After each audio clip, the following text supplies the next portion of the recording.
Hi, welcome you all for today's session. Today I am going to discuss about star schema, snowflake schema, and fact constellation schema of multidimensional data models. How to represent multidimensional model in the form of the schemas. Because we all of you know that the entity relationship data model is commonly used in the designing of relational databases, where a database schema consisting of a set of entities and the relationship between them. Similarly, the most popular data model for a data warehouse is multidimensional data model. We can also represent this multidimensional data model in the form of the schemas. These schemas are called as, there are three different kinds of the schemas: star schema, snowflake schema, and fact constellation schema. So let us start with the first one, star schema. So what is meant by the star schema? How the data is represented in the form of the star schema? So the most commonly used model and the popular model is star schema, where the data warehouse contains a large central table containing the bulk of data without any redundancy, which is called as a fact table.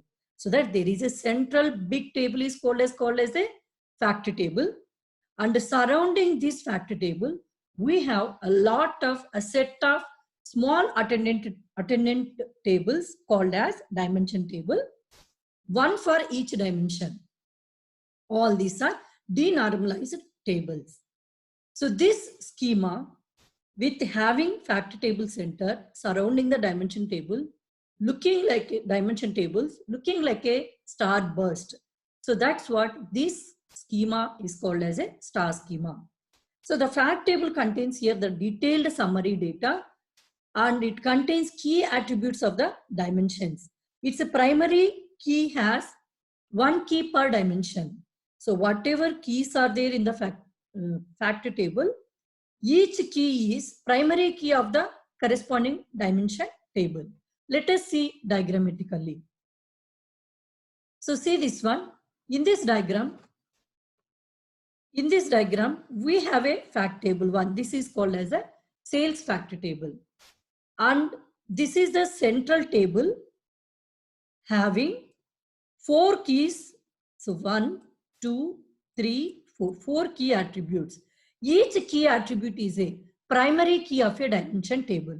Suppose let us take the item underscore key, which is a primary key of the item table. So here item is a dimension table, location is a dimension, branch is a dimension, and the time is a dimension. So each key of the fact table is a primary key of the corresponding dimension table. Similarly, remaining time underscore key is the primary key of the time dimension. Branch underscore key is the primary key of the branch dimension. Location underscore key is the primary key of the location dimension. So like this, all the primary keys of the dimension tables are the attributes of the fact table. Apart from this, we have also the numerical measures. These three are the numerical measures of the sales fact table: units underscore sold, dollars underscore sold, average underscore sales. So these are the computational calculation purpose. I would like to get the total sales of particular place, particular location, particular supplier. So that for that one, we need a numerical measure, or these are called as a facts. These three are the facts. Of course, we have in this sales fact table, there are 3 facts are there. These 3 are the quantity based, means numerical measures.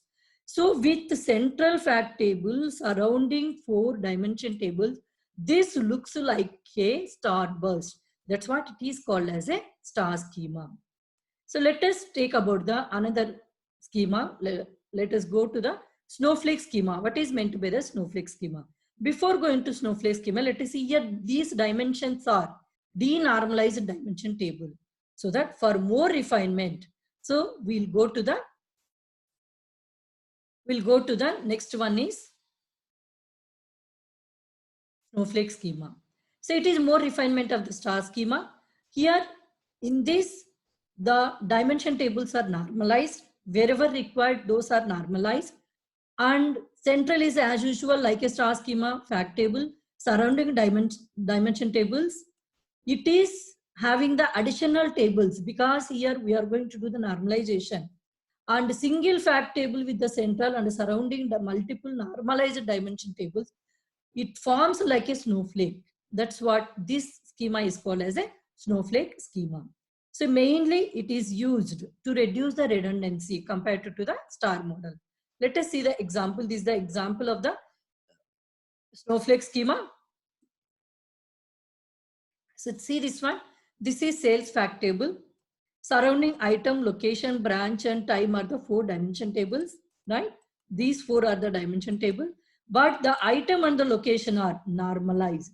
So further, these are normalized to reduce the redundancy. So that again, same with the central table, fact table, surrounding dimensions, then further normalized table, it is looking like a snowflake. That's what this schema is called as a snowflake schema.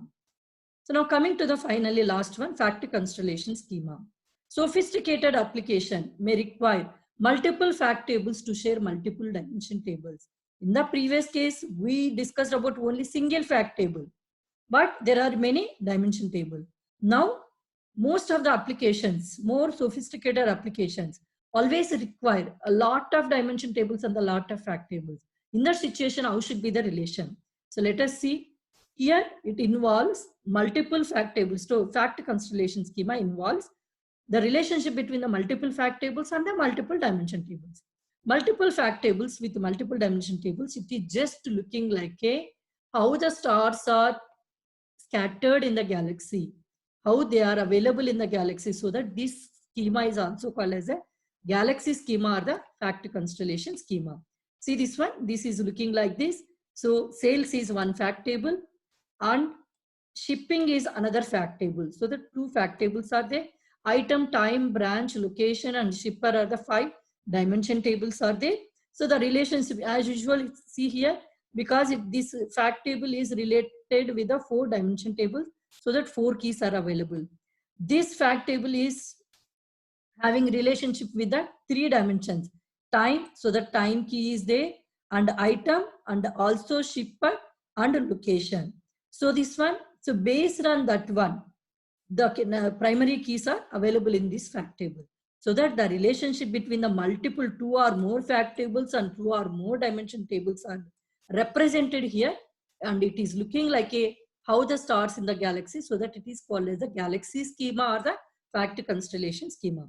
So in this way, we can represent multi-dimensional model in the form of the schema. How we are representing here entity relationship model in the form of the schema. Similar way, we can also represent multidimensional model in the form of the star, snowflake, and fact constellation schema.